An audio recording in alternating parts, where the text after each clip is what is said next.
예수님을 만난 사람의 가장 뚜렷한 특징이 뭐라 그랬죠? 지난주 제가 예수님 만난 사람의 가장 뚜렷한 특징, 그것은 교회를 열심히 다닌다. 물론 이런 것이 일어날 수밖에 없어요. 그러나 예수를 만난 사람의 가장 뚜렷한 특징은 기쁨이 있다는 겁니다.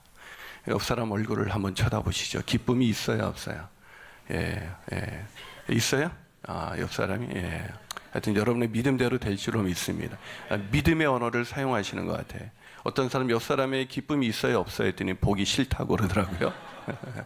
예수 믿는 사람에게는 기쁨이 있어요. 근데 예수 믿는 사람이 또 하나의 뚜렷한 특징이 있다면 그것은 바로 삶의 열매가 있다는 것입니다. 삶의 열매. 삶의 열매가 없다면 그것은 진정한 그리스도인이라고 할 수가 없어요. 그리고 우리가 교회는 다니는데 삶의 열매가 없다, 삶의 변화가 없다. 이것은 그냥 괜찮은 이야기가 아니에요. 여러분, 저는 우리 이모가 그 시골에서 그 과수원을 하시거든요. 과수원을 할 때 보니까 열매가 없는 나무는 과감하게 찍어버리더라고요. 그걸 이상하게 생각하는 사람은 아무도 없어요. 그렇죠? 다시 말해서 열매가 없는 나무는 찍는 것이 마땅한 것입니다.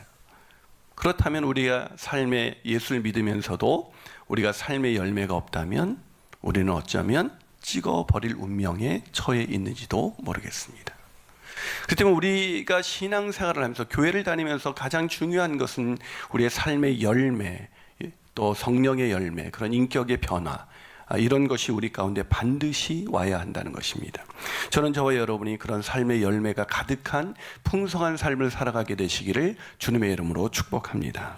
오늘 본문은 열매 없는 무화과 나무를 저주하신 그런 저주 기적 사건입니다. 이 복음서에 예수님이 기적을 많이 행하셨지만 이렇게 부정적인 파괴적인 기적은 이 복음서에서 이 무화과 나무 저주하신 것이 유일한 사건입니다. 근데 이 파괴적인 기적을 행하신 것도 우리가 받아들이기가 힘든데, 이 저주 기적을 받아들이기가 되게 힘든 것은 뭐냐면 본문 13절 때문입니다. 자, 오늘 본문 13절 한번 같이 읽어볼까요? 있습니다. 시작. 멀리서 잎사귀에 있는 한 무화과 나무를 보시고 혹 그 나무에 무엇이 있을까 하여 가셨더니 가서 보신즉 즉 잎사귀 외에 아무것도 없더라. 이는 무화과의 때가 아닙니다. 왜 무화과 나무에 열매가 없어서 예수님이 저주해서 그 무화과 나무가 뿌리채 말라버렸는데, 이게 이런 파괴적인 기적도 별로 그렇게 기분이 좋지 않은데 더 받아들이기 힘든 것은 무화과 나무의 때가 아니었다는 거예요. 때도 아닌데 열매가 없다고 화딱 지나가지고 예수님께서 저주하신 것 같은, 오늘 이 본문을 보면 굉장히 우리가 예수님의 이 행동을 우리가 받아들이기가 굉장히 어려운 그런 이야기죠. 그래서 영국의 유명한 철학자인 버트란드 러셀이라는 사람은 나는 왜 기독교인이 아닌가 라는 책을 써서 되게 더 유명해졌는데요. 이분이 이 책에서 이런 얘기를 합니다. 대단히 이상한 이야기이다. 무화과 철이 아니기 때문이다. 그리고 실제로 나무를 비난할 수는 없다. 나 자신은 지혜 면에서나 미덕 면에서나 그리스도가 역사상 알려진 다른 사람들만큼 높은 위치에 있다고 생각하지 않는다. 이게 무슨 얘기냐면 이건 대단히 이상하다는 거예요. 받아들일 수 없다는 거예요. 이런 무화과 나무의 기적을 행한 예수를 나는 도저히 높은 어떤 그런 도덕적으로도 인정할 수가 없다라는 것입니다. 예수 믿기 힘들다는 거죠. 그런데 예수님께서는 왜 이런 파괴적인 이런 기적을 행하셨을까? 예수 믿기 힘들게 사람들이 왜 그랬을까? 이에 대해 아주 유명한 신학자인 존 더바는 강해로 푸는 마가복음이라는 책에서 이 무화과 나무 이 기적을 왜 저주했는지 이렇게 이야기하고 있습니다.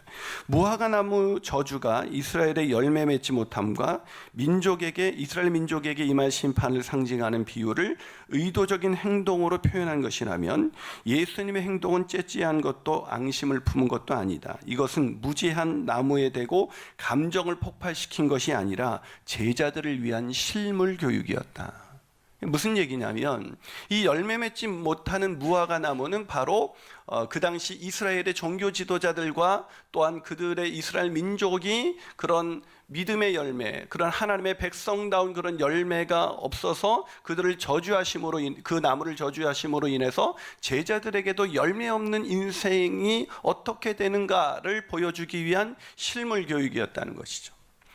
그래도 이해할 수 없어요. 그래도 무화과 나무의 때는 아니잖아요. 근데 여러분, 이 무화과 나무를 잘 몰라서 아까 그 버트란드 러셀 같은 경우는 이 무화과 나무에 대한 상식이 없는 거예요. 유명한 철학자지만 이 무화과 나무는요, 잎사귀가 있으면 열매를 맺게 돼 있어요. 무화과 때가 이른 때가 있고 늦은 때가 있는데 이 제철은 가을이에요. 그런데 그 가을이 되기 전에 잎사귀가 열리면 무화과 나무는 열매가 있어요.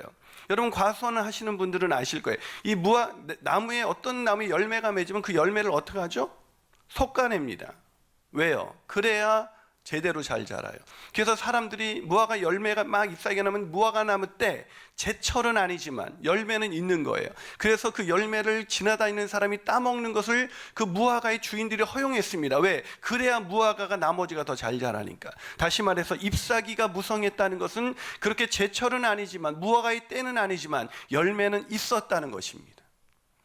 그렇기 때문에 그때도 잎사귀가 그렇게 무성한데 열매가 없었다는 것은 앞으로도 열매를 맺을 수 없는 나무라는 것을 의미하는 것입니다. 그래서 저주하신 것이고, 그 무화과, 그 잎사귀는 무성하지만 열매를 맺지 못하는 이 무화과 나무의 모습은 바로 그 당시 이스라엘 종교 지도자들, 또 하나님의 백성이라고 자처하는 이스라엘 민족의 문제였던 것입니다.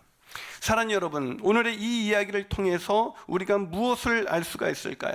우리가 열매 맺는 인생이 되어야 한다는 것입니다. 우리도 이스라엘의 종교 지도자들이나 이스라엘 백성들처럼 열매 맺지 못하는 인생이 된다면 우리도 어느 날 찍어버림을 당할 수밖에 없다는 것입니다. 그러게 교회 다니는 것보다 더 중요한 것은 우리의 삶의 변화가 있는 것입니다. 우리의 삶의 열매를 맺게 되는 것입니다. 그렇게 열매를 맺게 되시기를 주님의 이름으로 축원합니다. 자, 그렇다면 삶의 열매를 맺기 위해서 우리는 어떻게 해야 될까요? 첫 번째로 심판의 때가 반드시 온다는 것을 기억해야 합니다. 심판의 때가 반드시 온다. 여러분, 교회 다니면서 열매 맺지 못하는 사람들의 특징이 있어요. 교회 다니는데 안 변해. 교회 다니는데 예전과 똑같아요. 그런 사람들의 공통된 특징이 있습니다. 그건 뭐냐면 사랑의 하나님에 대해서만 강조해요. 하나님은 사랑의 하나님이시지만 또 어떤 하나님이세요? 공의의 하나님이십니다. 심판의 하나님이시죠. 여러분, 누군가 범죄한 사람이 있어요. 근데 그 범죄한 사람을 심판하지 않는다면 억울한 사람이 생기는 것이죠. 하나님은 사랑의 하나님이시지만 반드시 범죄한 자를 심판하셔야, 그런 공의로우신 하나님이셔야 그분이 하나님으로서 우리에게 납득이 될 거예요. 하나님은 공의로우신 하나님이십니다. 다시 말해서 우리가 끝까지 변화되지 않고 범죄하면서 살아갈 때 우리를 심판하실 수밖에 없다는 것입니다. 그런데 많은 사람들이 그걸 이해하지 못해 받아들이지 않아요. 하나님은 사랑의 하나님이니까 내가 어떤 식으로 살아도 하나님은 나에게 늘 좋은 일만 행하실 거야. 아니요, 그것은 하나님을 제대로 이해하지 못하는 거예요. 여러분, 요한복음 12장 47절과 48절에서 예수님이 이렇게 말씀하십니다. 자, 한번 같이 읽어볼까요? 읽습니다. 시작. 사람이 내 말을 듣고 지키지 아니할지라도 내가 그를 심판하지 아니하노라. 내가 온 것은 세상을 심판하려 함이 아니요 세상을 구원하려 함이라. 자, 여기까지만 읽으면 하나님은 심판하신대요, 안 하신대요? 안 하신대요. 근데 그 다음 구절을 읽어봅니다. 그 다음 구절 시작. 나를 저버리고 내 말을 받지 않는 자를 심판할 리가 있으니 곧 내가 한 그 말이 마지막 날에 그를 심판하리라. 이게 심판하겠다는 거예요, 안 하겠다는 거예요? 보면 이거를 제가 메시지 성경으로 좀 더 읽어보면 이렇게 나와 있습니다. 만일 누가 내 말을 듣고 진지하게 받아들이지 않는다고 해도, 하나님의 말씀을 진지하게 받아들이지 않는다고 해도 나는 그를 심판하지는 않는다. 나는 세상을 심판하러 온 것이 아니라 세상을 구원하기 위해서 왔다. 그러나 나를 회피하고 내 말을 받아들이지 않는 사람은 스스로 심판받기를 선택하는 것이다. 내가 너희에게 말했을 뿐 아니라 바로 나 자신이기도 한 그 말씀이 너희의 운명을 결정할 일이다. 무슨 얘기입니까? 하나님은 우리를 구원하시고자 하는 사랑의 하나님이지만 우리가 하나님의 말씀을 끝까지 회피하고 받아들이지 아니하고 변화되지 않는다면 우리는 스스로 심판대에 가게 된다는 것입니다. 무슨 말입니까? 마지막 날에 심판하신다는 것입니다. 사랑하는 여러분, 예수님은 심판하고 싶어 하지 않지만 예수님의 말을 허투루 듣는 사람, 교회 와서 말씀을 듣고도 변화되지 않은 사람, 그 말씀을 듣고도 마음의 생각은 있지만 그 마음을 열고 그 마음을 회개하지 않는 사람은 결코 심판에 이를 수밖에 없다. 이것이 오늘의 성경의 이야기입니다. 그런데 예수님을, 문제는 우리가 여기에 문제가 있어요. 교회 다니는 사람들이 다 예수님을 잘 믿는다고 생각한다는 거죠. 그래서 자기는 심판에서 열외되어 있다고 생각합니다. 여러분, 나는 그 교회도 안 빠지고 주일날 열심히 다니고 그래도 예배는 드리고 그래도 헌금은 하니까, 아니 교육도 받고 봉사든 하니까 나는 심판을 안 받을 거라고 생각합니다. 그럼 한번 물어봅시다. 여러분, 교회 주일날 안 빠지고 헌금 열심히 하고 그리고 봉사하고 그러면 그 사람 예수 잘 믿는 사람이에요? 예수님이 그것을 위해서 오셨어요? 우리가 여기서 주일 예배 잘 드리고 헌금하고 봉사하고 그거에 정신이 있어요. 그거의 형식, 그 형식을 통해서 예수님은, 여러분, 안식일을 철저히 지켰던 바리새인과 서기관들이 신앙생활 제대로 한 사람이에요? 오늘날로 말하면 주일 한 번도 안 빠진 사람들이 바리새인들이에요. 여러분, 신앙생활 예수 잘 믿느냐 안 믿느냐 그건 뭘로 알 수 있다고 그랬어요? 그 사람의 얼굴을 보면 알 수 있어요. 얼굴에 기쁨이 있습니다. 또 그 사람이 열매를 보면 알 수 있어요. 그 사람의 삶에 그런 성령의 열매가 있는가, 하나님이 주신 열매가 있는가, 이 열매가 예수 잘 믿느냐 안 믿느냐, 그런 행위도, 물론 예수 잘 믿는 사람은 그런 행동들을 해요. 그런 예배를 잘 드립니다. 헌금도 합니다. 봉사도 합니다. 그러나 그것만으로는 예수 잘 믿는지 안 믿는지 알 수가 없어요. 그 사람이 나머지 6일에 세상에 나가서는 온갖 나쁜 짓을 하면서 온갖 악한 짓을 한다면 그 사람이 예수 잘 믿는 사람입니까? 주일 예배를 잘 드렸다면 나머지 삶의 6일에서도 삶으로 드리는 예배의 열매가 있어야 돼요. 아멘이십니까? 그게 예수 잘 믿는 것입니다. 그래서 마태복음 7장 17절에서 20절 보면 20절만 읽을게요. 자, 20절 끝에만 보여주세요. 자, 마태복음 7장 17절에서 20절에서 이런 얘기합니다. 이러므로 그들의 열매로 그들을 알리라. 예수님이 하신 말씀이에요. 우리가 예수 잘 믿는 사람인지 아닌지 뭘로 알리라? 열매로 알리라. 교회 잘 나오는지 안 나오는지로 아는 것이 아니라 우리 삶의 열매로 알게 되는 것입니다. 다시 말해서 믿음의 열매가 있어야 하는 것입니다. 다시 말해서 누가 열매를 맺을 수 있습니까? 심판날이 있다. 심판날이 온다. 그날을 기억하면서 주님께서 나를 은혜로 구원하신 그 은혜를 늘 생각하면서 나머지 삶의 6일간의 영역 속에서도 열매를 맺으며 살아가는 사람, 그 사람이 바로 하나님의 사람인 것입니다. 그 사람이 바로 예수 잘 믿는 사람인 것입니다. 그런 사람이 되시기를 주님의 이름으로 축복합니다. 한 발 더 나가서 삶의 열매를 맺기 위하여 우리는 어떻게 해야 될까요? 두 번째로, 하나님이 아닌 돈을 사랑하지 말아야 합니다. 뜬금없이 왜 갑자기 돈 얘기가 나왔을까요? 여러분, 돈을 사랑하는 자가 신앙의 열매를 맺을 수가 없기 때문입니다.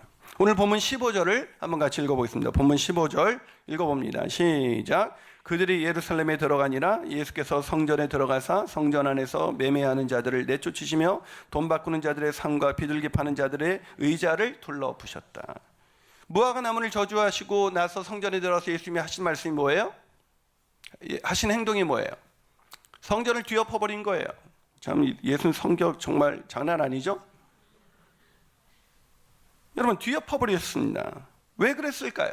본문 17절 때문이에요. 17절 있습니다. 뒤집어 엎으신 이유를 말씀하십니다. 시작. 이에 가르쳐 이르시되 기록된 바 내 집은 만민이 기도하는 집이라 칭함을 받으리라고 하지 아니하였느냐? 너희는 강도의 소굴을 만들어버렸다.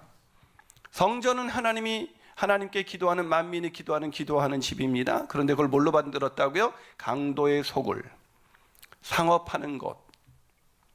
누가 이렇게 만들었을까요? 오늘 만드는 사람들은 누구예요? 여기서 너희는이라는 것은 바로 엎어버렸기 때문에 여기서 성전에서 매매하는 자들, 비둘기 파는 자들, 이런 사람들입니다. 너희는 이 성전을, 기도하는 집을 강도의 소굴로 만들어버렸다. 이렇게 말씀하셨어요. 그런데 배후 세력이 있어요. 이들은 꼬리에 불과합니다.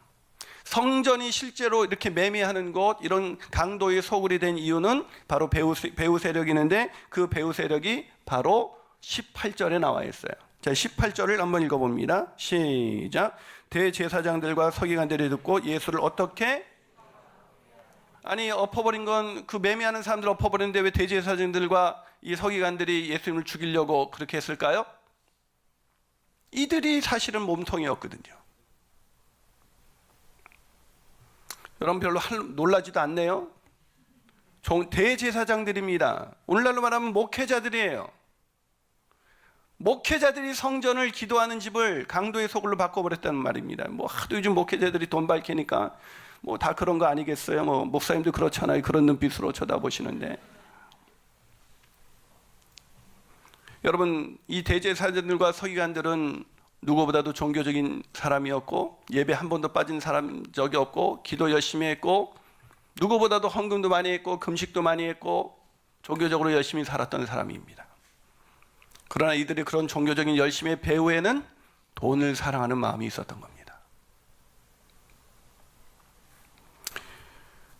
이 무화과나무 저주 사건이 왜 일어났는지를 보여주는 것이 사실은 성전을 뒤엎은 사건입니다. 이 무화과나무가 무화과나무 같이 잎사귀만 무상하고 종교 생활은 막 번지르르한데 삶의 열매가 없는 사람이 누구냐? 바로 대제사장들과 서기관들, 오늘날로 말하면 목회자들이죠. 그저 교회만 왔다 갔다 하면서 예배드리고 집에 돌아가셨다고 예수 믿는 게 아닙니다. 잎사귀만 무성한 나무가 되실 수가 있습니다. 돈을 하나님보다 사랑하지 마십시오. 하나님을 사랑할 때, 돈보다 하나님을 사랑할 때 우리의 삶 가운데 신앙의 열매가 있는 것입니다. 그런 인생을 살아가게 되시기를 주님의 이름으로 축복합니다. 마지막으로 삶의 열매를 맺기 위하여 우리는 어떻게 해야 될까요? 참된 믿음을 소유해야 합니다. 참된 믿음. 설교를 준비하면서, 설교를 들으시면서 혹시 여러분이 이런 생각을 하실까 생각해 봤습니다. 아, 예수 믿는 사람은 결국은 행위로 구원을 받는다는 얘기구나. 아닙니다. 오직 구원은 믿음으로만 받습니다. 은혜로만 받습니다. 아멘이십니까? 이거는 무슨 얘기냐면 우리가 믿음 플러스 행위가 있어야 구원받는다는 얘기가 아니라 오직 구원은 믿음과 은혜로 구원을 받습니다. 근데 믿음과 은혜로 구원받은 사람에게는 반드시 따라오는 것이 행위입니다. 삶의 변화입니다. 아멘이십니까? 다시 말해서 우리의 삶의 변화는 구원의 조건이 아니라 구원의 결과라는 것입니다. 제대로 믿은 사람은 삶의 열매가 있을 수밖에 없다는 것이지 이 행위로 노력해야 구원받는다는 이야기를 하고 있는 것이 아닙니다. 다시 한번 말씀을 들어보죠. 여러분, 제가 여지껏 삶의 열매가 있다고 거품 물고 지금 설교하고 있잖아요. 네, 맞습니다. 분명히 열매라고 말씀드렸어요. 그럼 생각해 보세요. 열매는 조건입니까? 결과입니까? 결과입니다. 사과나무가 되기 위해서 어떤 노력이 필요한 게 아닙니다. 배나무가 되기 위해서 어떤 노력이 필요한 것이 아닙니다. 사과나무는 사과 열매를 맺기 위해서 어떤 노력도 필요하지 않습니다. 사과나무는 사과라는 열매를 맺을 수밖에 없습니다. 마찬가지입니다. 진정한 믿음을 가진 사람은 믿음의 열매를 맺을 수밖에 없습니다. 삶의 영역 속에서 성령의 열매를 맺을 수밖에 없습니다. 성숙의 열매가 나타날 수밖에 없습니다. 다시 말해서 삶의 영역 속에서 우리가 삶의 믿음의 이 열매가 나타나지 않는다면 그것은 노력하지 않았기 때문이 아니라 우리 안에 진정한 믿음이 없기 때문이라는 것입니다. 그러기에 무화과나무가 마른 것을 보고 베드로가 오면서 주님이 아까 저주하신 그 나무가 말라 죽었습니다. 그러자 예수님께서 갑자기 뜬금없이 이런 얘기를 합니다. 22절입니다. 22절 읽어봅니다. 시작. 예수께서 그들에게 대답하여 이르시되 하나님을 믿으라. 이미 예수님 믿고 따라오고 있는 제자들에게 뭐라고 말하고 있는 것입니까?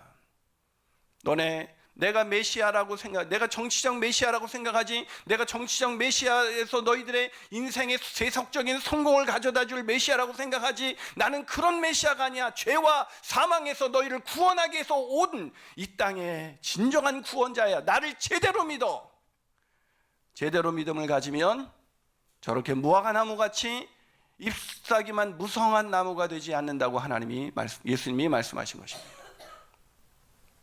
진정한 믿음은 뭘 알 수 있습니까? 여기서 또 오해가 있어요. 진정한 믿음을 자꾸 어떤 종교적인 열심으로 생각합니다. 종교적인 열심이 진정한 믿음이 아니에요. 물론 진정한 믿음이 있는 사람은 종교적인 주일에도 여러 가지 봉사와 헌신을 열심히 합니다만 그것 자체로는 그 사람이 진정한 믿음이 있다라고 알 수 없다는 거예요. 진정한 믿음은 무엇입니까? 열매가 있어야 돼요. 열매. 진정한 믿음의 열매가 무엇입니까? 그것은 기도와 용서, 이어서 기도에 대해서 말씀하십니다. 용서에 대해서 말씀합니다. 산을 던져서 바다에 던지라면 믿음만 있으면 그대로 될 것이다. 그렇게 기도하면 그렇게 될 것이다. 그 기도가 무엇입니까? 이제는 성전에, 그럴듯한 예루살렘 성전에서 종교적인 행위를 열심히 하면서 그걸 믿음이라고 착각하면서 실제로는 하나님이 아니라 돈을 믿고 있는 그 사람들은 너희들이 진짜 그 성전을 바라보고 너희들 기도하는 것이 아니라 진정한 성전인 나, 바로 예수 그리스도가 진정한 성전이고 그 예수 그리스도를 진정으로 믿고 그렇게 사는 사람은 성전이, 그런 예루살렘 성전이 파괴되어서 바닷물에 던져질지라도 너희들은 오직 나만 바라보고 제대로 기도하면서 따라올 수 있다고 주님께서 말씀하고 계시는 것입니다. 그리고 이어서 말씀하신 것이 용서입니다. 진정으로 기도하는 자에게는 뭐가 있어요? 용서가 있습니다. 예수 믿는 사람, 여러분 종교 생활에 있는데 다른 사람을 절대 용서하지 못하는 사람이 있어요.